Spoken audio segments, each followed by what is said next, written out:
इस वीडियो में हम एसिड बेसिस एंड सॉल्ट्स का सेकेंड पार्ट कंटिन्यू करेंगे। इसके पहले देखे थे कि किस तरह से एसिड और बेसिस अलग अलग चीज़ों के साथ रिएक्ट कर रहा था। अब हम लोग देखेंगे कि सारे एसिड्स में और सारे बेसिस में कॉमन क्या होता है।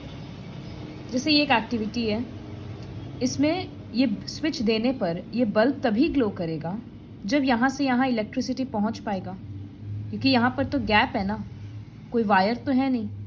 तो ये लिक्विड अगर इलेक्ट्रिसिटी कंडक्ट करेगा तभी ये बल्ब ग्लो करेगा। तो इस एक्टिविटी में क्या किया गया है, अलग अलग सामान एक एक बार करके लिया गया। जैसे एक बार हाइड्रोक्लोरिक एसिड लिए हैं तो उसका फॉर्मूला है HCl।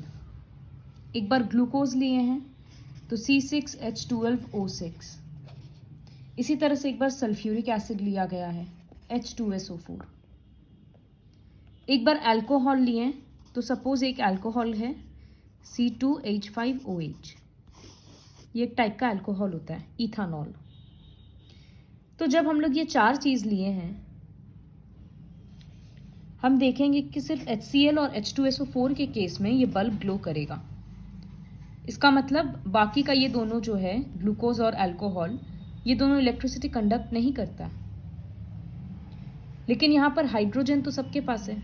इतना तो हम लोगों को पता है कि हर एसिड के पास H होता है ना। तभी हम लोग फॉर्मूला में देखते हैं HCl, H2SO4, H3PO4, HNO3, ये सारा एसिड का हम लोग नाम सुने हैं।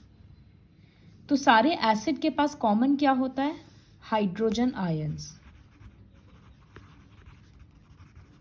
जिसका फॉर्मूला होता है H+।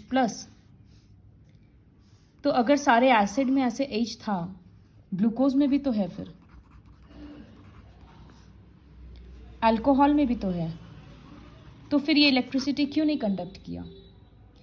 क्योंकि जैसे यहाँ पर HCl है ना, तो ये ब्रेक हो जाता है H+ और Cl- में। इसी तरह से HNO3 है नाइट्रिक एसिड, ये भी ब्रेक होता है H+ और NO3-।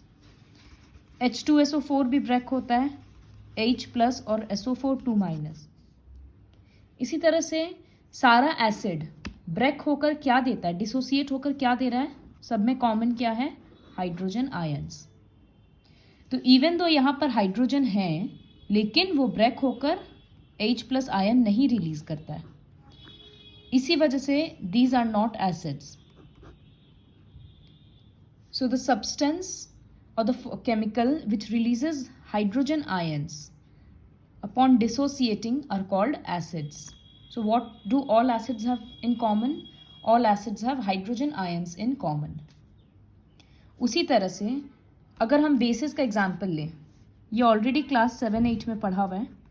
ये sodium hydroxide, potassium hydroxide, calcium hydroxide, magnesium hydroxide, तो सारे बेसिस में क्या कॉमन है, OH आयंस, OH- आयंस। तो all basis release hydroxide ions. ठीक है। अब नेक्स्ट एक्टिविटी एक है कि एसिड और बेस पानी में जाने से क्या होता है। तो यहाँ पर एक एक्सपेरिमेंट किया जा रहा है। NaCl लिया गया है और उसमें सल्फ्यूरिक एसिड डाला जा रहा है। तो अगर हम रिएक्शन लिखेंगे तो देखो, NaCl plus sulphuric acid H2SO4, तो वो क्या प्रिपेयर करेगा, sodium sulphate Na2SO4 plus HCl। ये जो HCl है ना, ये गैस के फॉर्म में रिलीज होगा। अब क्या कर रहे हैं, यहां से गैस निकल रहा है। अब लिटमस पेपर लिया गया है, तो हम लोगों को क्या पता है कि acid turns blue litmus to red. तो यहाँ पर अगर हम एक ड्राई लिटमस पेपर लेंगे ब्लू कलर का, तो हम लोगों के अकॉर्डिंग वो रेड हो जाना चाहिए, लेकिन वो रेड नहीं होगा। क्यों? इसका मतलब HCl अपना एसिडिक प्रॉपर्टी नहीं दिखा रहा है। लेकिन अगर हम उस पेपर को गीला कर देंगे, पानी से मॉइस्ट कर देंगे, तब वो पेपर रेड हो जाएगा। इसका मतलब HCl अपना एसिडिक प्रॉपर्टी तभी दिखा पा रहा है जब पानी है, in presence of water only. तो ऐसा क्यों हुआ? वो इस वजह से हुआ कि हम बोले हाइड्रोक्लोरिक एसिड ब्रेक होकर H+ और Cl- बनेगा, है ना। लेकिन ये H+ आयन बहुत छोटा होता है, ये अकेला एग्जिस्ट नहीं कर सकता। तो जब पानी रहता है ना, तो ये H2O के साथ कंबाइन करता है और H3O+ बनाता है, जिसको हम लोग बोलते हैं हाइड्रोनियम आयंस। ये है हाइड्रोजन आयन और ये है हाइड्रोनियम आयंस। सो क्वेश्चन ऐसे है कि why do dry acids do not show acidic property, या why do acids do not show acidic property in absence of water? Because H+ ions, ये रहा देखो, hydrogen ions can not exist alone, they exist after combining with water molecules. इसी वजह से hydrogen ions को hydronium ions के form में दिखाया जाता है। We have seen that acids give this. अब बेस को अगर पानी में डिजोल्व करते हैं तो ठीक इसी तरह से ये भी ब्रेक होता है, सोडियम आयन और OH- आयन। सारा बेस लेकिन पानी में सल्यूबल नहीं होता है, तो इस कैटेगरी पे हम लोगों को पता है इसके बेसिस पे दो चीज़ होता है। Bases are of two kinds, एक alkali, not exactly of two kinds actually, एक एल्कलाई एक नॉन एल्कलाई। एल्कलाई क्या है? वो बेस जो पानी में सल्यूबल होता है, जैसे NaOH, पोटेशियम हाइड्रोक्साइड। और बेसिस क्या है? वो सारा चीज़ जिसके पास OH होता है, तो sodium hydroxide, potassium hydroxide, aluminium hydroxide. तो एल्कलाई और बेसिस में डिफरेंस क्या हुआ? वो बेस जो पानी में सल्यूबल होता है सिर्फ उसी को एल्कलाई बोलते हैं। अब जैसे एल्यूमिनियम हाइड्रोक्साइड एक बेस है लेकिन एल्कलाई नहीं है, सोडियम हाइड्रोक्साइड एक बेस भी है और एल्कलाई भी है। एसिड का अगर हम जनरल फॉर्मूला HX लिखते हैं और बेस को हम MOH लिख रहे हैं, तो हमको क्या पता है? ये एसिड है और ये बेस है, मिलकर क्या बनाएगा? सॉल्ट और वाटर। वाटर का फॉर्मूला तो H2O होता है, तो H2O कहाँ से आया? ये रहा OH और एक H। इसका मतलब सॉल्ट कौन सा है? MX, क्योंकि X नेगेटिव पार्ट है इसलिए वो पीछे लिखा रहा है। तो बेसिकली ये न्यूट्रलाइजेशन रिएक्शन का ही एक जनरल इक्वेशन है।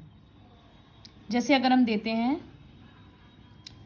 NaOH प्लस H2SO4, रिएक्ट करके बोलना है कि क्या बनेगा। तो हमको पता है कि हाइड्रोक्साइड और हाइड्रोजन वाला पार्ट से तो वाटर बनेगा। अब यहाँ सोडियम बच रहा है जिसका आयन है Na+, और सल्फेट बच रहा है जो होता है SO4 2-। तो क्रिस क्रॉस होकर ये क्या बन रहा है? Na2SO4। इसी तरह से हम लोग इक्वेशंस लिख सकते हैं। फिर ये पार्ट भी हम लोगों को पता है कि डाइल्यूट एसिड्स क्या होता है। एक एसिड का जब कंसंट्रेशन को वीक कर दिया जाता है पानी के साथ मिक्स करके, तो उस एसिड को डाइल्यूट एसिड बोलते हैं। एसिड को डाइल्यूट कैसे किया जाता है? ये भी क्लास 7 में था। तो एसिड को डाइल्यूट करने के लिए we add acid to water. एक कंटेनर में पानी रहता है, ड्रॉप बाय ड्रॉप उसमें एसिड डाला जाता है और इसको कंटिन्यूसली स्टर किया जाता है, हिलाया जाता है। हम लोग कभी भी एसिड में पानी नहीं डालते हैं। क्यों? क्योंकि ये एक एक्सोथर्मिक रिएक्शन है। तो अगर हम लोग एसिड में पानी डालेंगे ना, वो बहुत ज़्यादा वायलेंट रिएक्शन होगा। इतना हीट प्रोड्यूस होगा कि ये बीकर भी फट सकता है या लिक्विड बाहर आ सकता है। तो इसी वजह से हमेशा एसिड को पानी में डालते हैं ड्रॉप बाय ड्रॉप, और स्टर क्यों करते हैं? ताकि जो हीट प्रोड्यूस हो वो यूनिफॉर्मली डिस्ट्रीब्यूट हो जाए। तो वो लिखा था। उसके बाद हाउ स्ट्रॉन्ग आर एसिड और बेस सॉल्यूशंस। कोई एसिड कितना स्ट्रॉन्ग है या कोई बेस कितना स्ट्रॉन्ग है, ये हम लोग देखते हैं पीएच से। ये एक स्ट्रिप जैसा होता है जो बताता है कि देखो जैसे ये है, यहाँ कलर थोड़ा फेड हो गया एक्चुअली, ये ऑरेंज रेड का शेड में होगा, तो इसको बोलते हैं पीएच पेपर। सपोज हम HCl में अगर डिप कर रहे हैं पीएच पेपर को, तो और एक जगह एसिटिक एसिड है, तो यहाँ पर जो पीएच पेपर डिप करेंगे ना, उसका कलर रेड ऑरेंज के शेड में आएगा, और एसिटिक एसिड में डिप करेंगे ना, वो येलोइश शेड में आएगा। और हम बोले हैं कि ये वाला पोर्शन रेड होता है, तो इसका मतलब हाइड्रोक्लोरिक एसिड स्ट्रॉन्ग एसिड है और एसिटिक एसिड वीक एसिड है। तो पीएच इस तरह से लिखते हैं, पी स्मॉल और एच कैपिटल। इसका मतलब होता है power of hydrogen ions, potence बोलते हैं, पोटेंशियल से आया।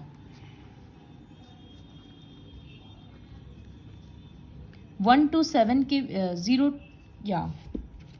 1 to 7 के बेसिस पे इसका रेंज रहता है, सॉरी 0 to 14, जिसमें से 7 को न्यूट्रल बोला जाता है। एक पीएच पेपर इस तरह से डिवाइडेड रहता है, कलर्स रहता है और साथ में नंबर लिखा हुआ रहता है, तो हम लोग वहाँ डिप करके बोल सकते हैं उसका पीएच कितना है। अगर किसी का पीएच 7 आया, इसका मतलब वो सोल्यूशन ना ही एसिडिक है और ना ही बेसिक है। अगर 7 से कम आता है, 0 to 7, तो वो होता है 0 to 6 और 7 से लेस, तो वो होता है एसिडिक, और 7 to 14 होगा बेसिक, एग्जैक्ट 7 न्यूट्रल। जितना पीएच कम आएगा, इसका मतलब वो उतना स्ट्रॉन्ग एसिड है। उल्टा क्यों हुआ? पीएच का मतलब तो पावर ऑफ हाइड्रोजन है, तो जितना हाइड्रोजन ज़्यादा होगा इसका मतलब स्ट्रॉन्ग एसिड होना चाहिए, लेकिन वो फॉर्मूला वाइज है ना, पीएच होता है minus log of hydrogen ion. ये सब जानने का ज़रूरत नहीं है, सिर्फ एक ये बताना चाह रहे हैं कि पीएच लेस है तो स्ट्रॉन्ग एसिड क्यों है, क्योंकि यहाँ पर एक माइनस साइन आता है उसके फॉर्मूला में, इसी वजह से। जितना पीएच वैल्यू कम, एसिड उतना ज़्यादा स्ट्रॉन्ग, और जितना पीएच वैल्यू ज़्यादा उतना स्ट्रॉन्ग वो बेस होगा। पीएच कहाँ काम आता है? ऑब्वियसली सबसे पहला तो किसी भी चीज़ को ये जानने में कि वो बेस है या एसिड है, या कितना स्ट्रॉन्ग एसिड या बेस है। अब हम लोग पढ़ेंगे कि पीएच का एवरीडे लाइफ में क्या इम्पोर्टेंस है। हम लोगों का बॉडी भी एक पर्टिकुलर पीएच रेंज में ही काम करता है, वो रेंज है 7.0 to 7.8। इससे ज़्यादा या कम होने से हम लोगों को डिस्कम्फर्ट होगा।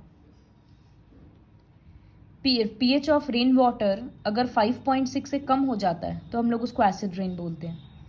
फिर ये बारिश अगर लेक वगैरह में गिरेगा, रिवर्स में गिरेगा, तो उसको भी एसिडिक कर देगा, जिसकी वजह से एक्वेटिक लाइफ ख़राब होगा, उन लोग एक्वेटिक लाइफ को प्रॉब्लम होगा। सॉइल का भी फिक्स्ड पीएच होता है, बट हर क्रॉप का अपना रिक्वायरमेंट भी होता है। तो कभी कभी क्या होता है कि सॉइल बहुत ज़्यादा एसिडिक हो गया, तो फार्मर्स फिर उसमें माइल्ड बेस पाउडर के फॉर्म में कुछ कुछ मिक्स करते हैं, जिससे सॉइल का पीएच वैल्यू इंक्रीज हो। डाइजेस्टिव सिस्टम, क्योंकि हम लोगों को पता है कि स्टमक एसिड सिक्रीट करता है, तो समझ में आ ही रहा है कि डाइजेस्टिव सिस्टम का पीएच कम होता है। लेकिन कभी कभी खाना अगर डाइजेस्ट नहीं हो रहा है तो ज़्यादा ही एसिड सिक्रीट हो जाता है, जिसके वजह से एसिडिटी हो जाता है। तब हम लोग क्या करते हैं, एंटासिड लेते हैं। मतलब एसिड बढ़ गया ना, तो कुछ एक बेस लेंगे जिससे एसिड बेस न्यूट्रलाइज हो जाएगा, लेकिन वो बेस वीक होना चाहिए, अदरवाइज स्टमक में बहुत स्ट्रॉन्ग रिएक्शन होगा। तो इसी तरह का एक वीक बेस है मैग्नीशियम हाइड्रोक्साइड, जिसका कॉमन नेम है मिल्क ऑफ मैग्नीशिया। ये लिया जाता है, जैसे डाइजिन वगैरह जो दवाई है, एंटासिड बोल सकते हैं। pH change as the cause of tooth decay. अगर हम लोगों के माउथ का pH 5.5 से कम हुआ तो हम लोगों को ये पता है कि दांत के बाहर का, टूथ के बाहर का लेयरिंग को बोलते हैं एनामल, जिसका केमिकल कॉम्पोजिशन है calcium hydroxyapatite. Calcium hydroxyapatite क्या है? हम लोगों को कैल्शियम फॉस्फेट पता है ना, तो उसी का क्रिस्टल का स्ट्रक्चर है, तो उसको बोलते हैं कैल्शियम हाइड्रोक्सी एपेटाइट। तो अगर पीएच वैल्यू कम हो जाएगा तो ये एक बेस है और माउथ में एसिडिटी बढ़ गया तो एसिड बेस के बीच रिएक्शन होगा और दांत खराब होते जाएगा। ये जो एनामल है ये वीक होते जाएगा, येलो हो जाता है। अगर दांत के बीच में कोई खाना फंसा हुआ रह जाता है तो उसके ऊपर बैक्टीरिया एक्ट करता है, उसको डिकम्पोज करता है। इस प्रोसेस में एसिड रिलीज होता है जिससे दांत खराब होता है। तो इसका सल्यूशन क्या है कि खाने के बाद माउथ अच्छे से वॉश करना चाहिए ताकि कोई भी फूड पार्टिकल स्टक ना रहे। और दूसरा, टूथपेस्ट यूज़ करना चाहिए क्योंकि टूथपेस्ट बेसिक होता है तो वो दांत को और स्ट्रॉन्ग बनाता है, या कोई भी अगर एक्सेस एसिड है तो वो उसको न्यूट्रलाइज करेगा। Self defence by animals and plants through chemical warfare. Insects का, एनिमल्स का या प्लांट्स का अपना डिफेंस मैकेनिज्म भी होता है। जैसे जब एंट स्किन में चलती है तो फिर वो रेड हो जाता है बिकॉज एसिड रिलीज हो रहा है, फॉर्मिक एसिड। इसी तरह से हनी बी के स्टिंग में एसिड होता है, इसी वजह से वो एकदम बर्निंग सेंसेशन देता है। तो उन सब के ऊपर हम लोगों को क्या लगाना चाहिए? बेस लगाना चाहिए ताकि एसिड का पावर कम जाए। और घर में किस तरह का बेस मिलता है? बेकिंग सोडा, बेकिंग पाउडर, इस तरह से, जिसके बारे में हम लोग आगे और पढ़ेंगे। नेटल लीव्स एक तरह का पत्ता होता है। कभी कभी है ना, किसी पत्ता को छूने से भी हाथ में इचिंग वगैरह शुरू हो जाता है। इसका मतलब वो पत्ता भी एसिड सिक्रीट कर रहा है, इस वजह से ऐसा होता है। ये लर्न करना ज़रूरी है कि कौन सा एसिड किस नेचुरल सोर्स से मिलता है। जैसे ऑरेंज से साइट्रिक एसिड, टैमरिन से tartaric acid and so on. Next is more about salts. तो इसमें से भी काफ़ी कुछ स्टैंडर्ड 7 में पढ़ा हुआ है। अब अगर जैसे हम 3-4 सॉल्ट का नाम देते हैं, NaCl, KCl, CaCl2, सब में कॉमन क्या है कि सब में Cl माइनस है। ये Cl माइनस कहाँ से आया? HCl से। Sodium chloride, potassium chloride, calcium chloride. तो HCl का जो भी सॉल्ट्स होता है उसका नाम होता है क्लोराइड्स। इसी तरह से सल्फ्यूरिक एसिड का जो भी सॉल्ट है, सॉल्ट्स ऑफ H2SO4, उसको हम लोग बोलते हैं sulphates. Sodium sulphate, potassium sulphate and so on. Salts of nitric acid को हम लोग बोलते हैं नाइट्रेट्स। फॉस्फोरिक एसिड के सॉल्ट्स को बोलते हैं फॉस्फेट्स। तो यही सब होता है family of salts. Same acid से बना है तो उसके पीछे में वो नाम लग जाएगा। सॉल्ट का 3 कैटेगरी होता है। ये इस बुक में पूरा लिखा हुआ नहीं है, बहुत शॉर्ट में है। सिंस तुम लोगों को याद नहीं होगा तो हम बता रहे हैं इसलिए। एक होता है एसिडिक सॉल्ट, एक बेसिक सॉल्ट और एक न्यूट्रल सॉल्ट। सपोज हम एक सॉल्ट का एग्जांपल लेते हैं, सोडियम क्लोराइड। तो ये कौन सा एसिड और कौन सा बेस से बना है? सोडियम आया है सोडियम हाइड्रोक्साइड से और क्लोराइड आयन आया HCl से। ये एक स्ट्रॉन्ग एसिड है और ये एक स्ट्रॉन्ग बेस है, दोनों चीज़ स्ट्रॉन्ग है ना, तो ये सॉल्ट बन गया न्यूट्रल। इसका मतलब अगर इसको हम पानी में घोल कर, पानी में डिज़ोल्व करके pH डालेंगे या कोई इंडिकेटर यूज़ करेंगे तो इंडिकेटर का कलर चेंज नहीं होगा और pH का वैल्यू 7 आएगा। तो ऐसा क्यों हुआ? क्योंकि यहाँ पर एसिड एंड बेस दोनों ही स्ट्रॉन्ग है, तो दोनों एक दूसरे के इफेक्ट को पूरा ख़त्म कर दिया। दूसरा एग्जाम्पल बेसिक सॉल्ट का। तो नाम से ही समझ में आ रहा है कि बेस स्ट्रांग होगा। सपोज हम लेते हैं पोटेशियम एसीटेट, तो ये किससे बना है? एसीटेट आया है एसिटिक एसिड से, और पोटेशियम आया है पोटेशियम हाइड्रोक्साइड से। ये स्ट्रॉन्ग बेस है और ये वीक एसिड है, तो ये सॉल्ट कैसा हो गया? बेसिक सॉल्ट, क्योंकि बेस स्ट्रॉन्ग है। और बेसिस क्या करता है? ब्लू, रेड लिटमस को ब्लू कर देता है। तो अगर हम इसको पानी में डिसॉल्व करके ब्लू लिटमस डालेंगे, सॉरी रेड लिटमस डालेंगे, तो वो ब्लू हो जाएगा। और अगर ब्लू लिटमस ऐड करेंगे तो कलर चेंज नहीं होगा। ठीक इसी तरह से तीसरा कैटेगरी है एसिडिक सॉल्ट का। तो नाम से समझ में आ रहा है कि एसिड स्ट्रांग होगा, तो एक स्ट्रांग एसिड लो HCl, और एक वीक एसिड एक वीक बेस ले लेते हैं एल्यूमिनियम क्लोराइड। तो उसका जो सॉल्ट है, एक weak base sorry aluminium hydroxide, उससे जो सॉल्ट बना एल्यूमिनियम क्लोराइड, ये एसिडिक है। इसमें लिटमस का कलर रेड हो जाएगा क्योंकि ये एसिडिक प्रॉपर्टी दिखाएगा। तो इसका मतलब 3 टाइप का जो सॉल्ट था, तो उसमें एसिडिक सॉल्ट का pH होता है <7। बेसिक सॉल्ट का pH होता है <7। और न्यूट्रल सॉल्ट का pH होता है =7। ठीक है। एक रैंडम एग्जाम्पल लेकर दिखाते हैं कि आइडेंटिफाई कैसे करेंगे कि कोई सॉल्ट एसिडिक है, बेसिक है या न्यूट्रल है। तो सपोज पोटेशियम सल्फेट, 2-3 एग्जाम्पल लेकर दिखाते हैं। Potassium sulphate, ammonium chloride, ammonium nitrate. तो पोटेशियम सल्फेट, पोटेशियम आएगा, ये K+ है ना, तो ऑब्वियसली इसी में हाइड्रोक्साइड आएगा, तो KOH। और सल्फेट से समझ में आ रहा है कि सल्फ्यूरिक एसिड है, ये भी स्ट्रॉन्ग है, स्ट्रॉन्ग बेस और स्ट्रॉन्ग एसिड। तो सॉल्ट कैसा होगा? न्यूट्रल। अमोनियम क्लोराइड, यह आ रहा है अमोनियम हाइड्रोक्साइड से NH4OH, और Cl आ रहा है HCl से। ये स्ट्रॉन्ग एसिड है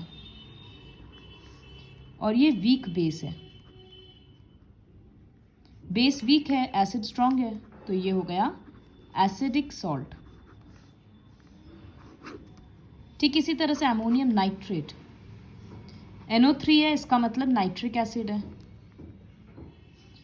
और ये है NH4OH। तो बेस वीक है, एसिड स्ट्रॉन्ग है, तो इसका मतलब ये भी एसिडिक सॉल्ट है। तो ये सिलेबस में ज़रूरी नहीं है एग्जाम में क्वेश्चन आएगा कि सॉल्ट आइडेंटिफाई करना है, लेकिन अगर आ गया तो इस तरह से किया जाता है। और ये सब कुछ एक्चुअली क्लास 7 में है, और इसी वजह से बोले इस चैप्टर के लिए केमिकल फॉर्मूला का याद रहना बहुत ज़रूरी है। आयंस का जो फॉर्मूला है वो याद रहना बहुत ज़रूरी है। So this was about salts.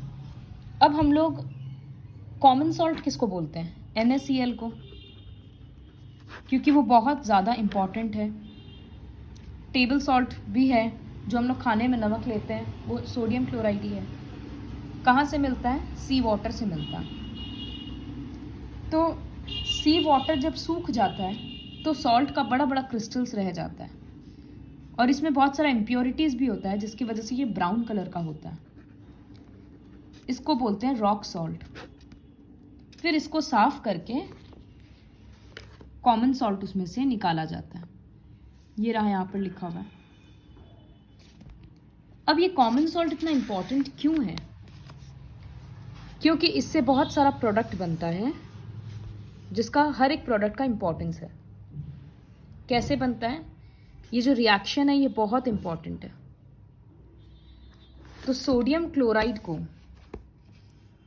NaCl को जब हम लोग पानी में डिज़ोल्व करते हैं तो ये एक एक्वस सोल्यूशन बन जाएगा ना, क्योंकि एक्वस सोल्यूशन का मतलब पानी में घोलना। तो aqueous solution of sodium chloride, इसका एक पर्टिकुलर नाम है, वो नाम है ब्राइन, BRINE, बुक में लिखा है। तो what is brine? An aqueous solution of sodium chloride is called brine. क्या होता है इस तरह से, इससे जब इलेक्ट्रिसिटी पास किया जाता है, हम इसको फिर से थोड़ा छोटा करके लिख रहे हैं, NaCl + H2O, जब उससे इलेक्ट्रिसिटी पास होता है तब वो ब्रेक होकर सोडियम हाइड्रोक्साइड फॉर्म करता है, क्लोरीन गैस और हाइड्रोजन गैस। सोडियम हाइड्रोक्साइड एक एल्कलाई है और क्लोरीन का शॉर्ट क्लोर, तो इस प्रोसेस का नाम है क्लोर एल्कलाई प्रोसेस। क्यों ऐसा नाम दिया गया, ये भी क्वेश्चन आता है। Because of the products formed. Question आएगा write the equation of chlor alkali process, तो ये इक्वेशन लिखेंगे। है काफ़ी सिंपल। व्हेन इलेक्ट्रिसिटी, बुक में लिखा है, when electricity is passed through an aqueous solution of sodium chloride called brine, it decomposes to form sodium hydroxide. This process is called chloralkali because of the products formed, chlor for chlorine and alkali for sodium hydroxide. Chlorine gas Cl- होता है ना, तो वो battery के वो rod positive में आ गया और क्लोरीन बन के निकल गया। हाइड्रोजन आयन H+ होता है तो वो नेगेटिव साइड में चला गया और हाइड्रोजन गैस बन के निकल रहा। तो क्लोरीन गैस एनोड में रिलीज होता है, हाइड्रोजन गैस कैथोड में रिलीज होता है और सोडियम हाइड्रोक्साइड सोल्यूशन में रहता है कैथोड के आसपास। ये रिएक्शन इंपॉर्टेंट क्यों है? क्योंकि इसका जो तीनों प्रोडक्ट है, सोडियम हाइड्रोक्साइड, क्लोरीन और हाइड्रोजन, तीनों ही बहुत इंपॉर्टेंट है। जैसे देखो यहाँ ब्रैकेट में लिखा है, क्लोरीन किस में काम आता है? CFCs में, डिसइंफेक्टेंट्स बनाने में, स्विमिंग पूल्स में, इस तरह से। हाइड्रोजन गैस फ्यूल के तौर पे काम आता है, अमोनिया बनाने में काम आता है। अमोनिया फर्टिलाइजर के लिए इम्पॉर्टेंट है। और ये जो NaOH बनता है, ये सोप बनाने में, डिटर्जेंट्स बनाने में, पेपर बनाने में काम आता है। तो तीनों ही प्रोडक्ट बहुत इंपॉर्टेंट है, इसी वजह से ये रिएक्शन इतना इम्पॉर्टेंट है। नेक्स्ट हम लोग ब्लीचिंग पाउडर का फॉर्मेशन के बारे में पढ़ेंगे। तो ब्लीचिंग पाउडर क्या होता है, ये हम लोगों को पता है ना, स्विमिंग पूल वगैरह में डाला जाता है या साफ करने के लिए भी डाला जाता है। किसी भी चीज़ को अगर डाई करना होता है उसके पहले ब्लीच डाला जाता है, तो ये टेक्सटाइल इंडस्ट्री में काम आता है। तो ब्लीचिंग पाउडर बहुत इंपॉर्टेंट है। ये सारा प्रोसेस में जैसे हम आगे पढ़ाएंगे, ब्लीचिंग पाउडर है, बेकिंग सोडा है, बेकिंग पाउडर, वॉशिंग सोडा, क्या कैसे लर्न करना है तुम लोगों को, इतना कुछ, सबका इक्वेशन कि वो कैसे फॉर्म हुआ और सबका यूजेस। पहले ब्लीचिंग पाउडर का यूज़ देखो, पॉइंट वाइज यहाँ लिखा हुआ है। जर्म्स किल करने के लिए, एक ऑक्सीडाइजिंग एजेंट है, और कॉटन और लिनन वगैरह को ब्लीच करने के लिए। कैसे फॉर्म होता है? कैल्शियम हाइड्रोक्साइड को क्लोरीन के साथ रिएक्ट करवाते हैं, तब ब्लीचिंग पाउडर फॉर्म होता है। ये रहा ब्लीचिंग पाउडर। इसका केमिकल नेम है calcium oxychloride.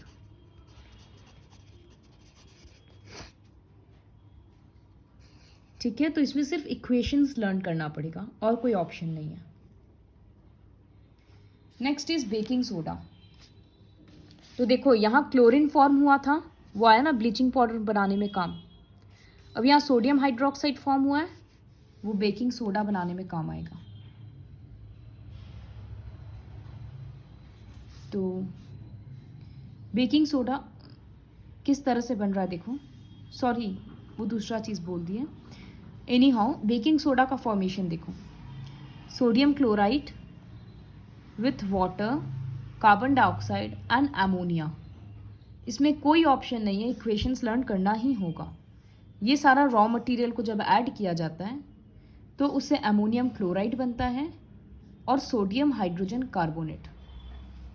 Sodium hydrogen carbonate ही एक्चुअली में बेकिंग सोडा है। ये हम लोग किस में यूज़ करते हैं? पकौड़ी बनाने में काम आता है, या किसी भी चीज़ को अगर फ्लफ़ी करना होता है तो थोड़ा, तो उसके बैटर में ये डाला जाता है। तो how is baking soda formed? Via this equation. Baking soda डालने के बाद होता क्या है? सपोज़ हम पकौड़ी के बैटर में बेकिंग सोडा डाल दिए। अब जब वो गर्म होगा ना, तब बेकिंग सोडा ब्रेक होगा और क्या देगा? सोडियम कार्बोनेट, वाटर और कार्बन डाइऑक्साइड। इसी कार्बन डाइऑक्साइड की वजह से वो फ्लफ़ी बनेगा। नेक्स्ट, बेकिंग सोडा से बेकिंग पाउडर भी बना सकते हैं। बेकिंग पाउडर जो केक बनाने में काम आता है। कैसे बनाते हैं? बेकिंग सोडा लो, ये रहा, और उसमें कोई भी एडिबल एसिड डालो, खाने का एसिड। जैसे टार्टरिक एसिड ये लोग यूज़ किया है। हम लोग लेमन्स भी डाल सकते हैं उसमें, साइट्रिक एसिड, विनेगर डाल सकते हैं, एसिटिक एसिड। कोई सा भी एसिड ऐड करो तो क्या होगा? कार्बन डाइऑक्साइड रिलीज होगा, वाटर बनेगा, और जो एसिड डाले हैं उसका सोडियम सॉल्ट। जैसे अगर एसिटिक एसिड रहेगा तो सोडियम एसिटेट, साइट्रिक एसिड होगा तो सोडियम साइट्रेट, टार्टरिक होगा तो सोडियम टार्टरेट। इन सब का फॉर्मूला जानने का ज़रूरत नहीं है। इसी वजह से ये लोग एसिड नहीं लिखकर बस H+ लिखा है, क्योंकि एसिड तो हमको हाइड्रोजन आयन ही दे रहा है, और यहाँ पर लिख दिया सोडियम सॉल्ट ऑफ एसिड। तो ये कार्बन डाइऑक्साइड रिलीज हो रहा है ना, इसके वजह से केक का बैटर फ्लफी हो जाता है। तो फिर हम लोग डायरेक्टली बेकिंग सोडा ही क्यों नहीं डाल दिए? वो भी तो हीट होकर कार्बन डाइऑक्साइड दे रहा था, क्योंकि उसका टेस्ट बहुत बिटर होता है, कड़वा होता है, तो केक का टेस्ट खराब हो जाएगा, इसी वजह से उसमें एसिड डाला जाता है। सोडियम हाइड्रोजन कार्बोनेट एंटासिड के तौर पे भी यूज़ किया जाता है, क्योंकि वो अल्कलाइन है ना, तो वो बेस को न्यूट्रलाइज कर देगा। वो सोडा एसिड फायर एक्सटिंग्विशर में काम आता है, जो फायर एक्सटिंग्विशर हम लोग देखते हैं। तो बेकिंग सोडा का ये यूजेस था। It is use to make baking powder, it is use in soda acid fire extinguisher, it is used as antacid. ये क्वेश्चन तब लिखेंगे जब क्वेश्चन आएगा how can you make baking powder from baking soda. इसके बाद washing soda. Washing soda कैसे बनता है? जब सोडियम कार्बोनेट को वापस से रिक्रिस्टलाइज किया जाता है, मतलब जब उसमें पानी ऐड किया जाता है, तो वो इस तरह का स्ट्रक्चर ले लेता है, Na2CO3.10H2O। तब वो वॉशिंग सोडा बन जाता है। ये .10H2O, इसी तरह से हम लोग कॉपर सल्फेट के लिए देखे थे .5H2O। इसका क्या कंसेप्ट है ये हम अभी बताएंगे 2 मिनट में। तो अभी के लिए ये याद करना है कि वॉशिंग सोडा का ये इक्वेशन है, यूज़ क्या है पीछे लिखा है। ग्लास बनाने में काम आता है। बोरैक्स एक केमिकल है, वो बनाने में काम आता है। क्लीनिंग एजेंट के फॉर्म में काम आता है। And it is use to remove hardness of water. इसके बारे में भी हम लोग नेक्स्ट चैप्टर्स में पढ़ेंगे। तो अब हम बताएं कि ये 10H2O 5H2O इसका क्या यूज़ है। तो वो क्वेश्चन है, are the crystals of salts really dry. हमको पता है कि कॉपर सल्फेट किस कलर का होता है?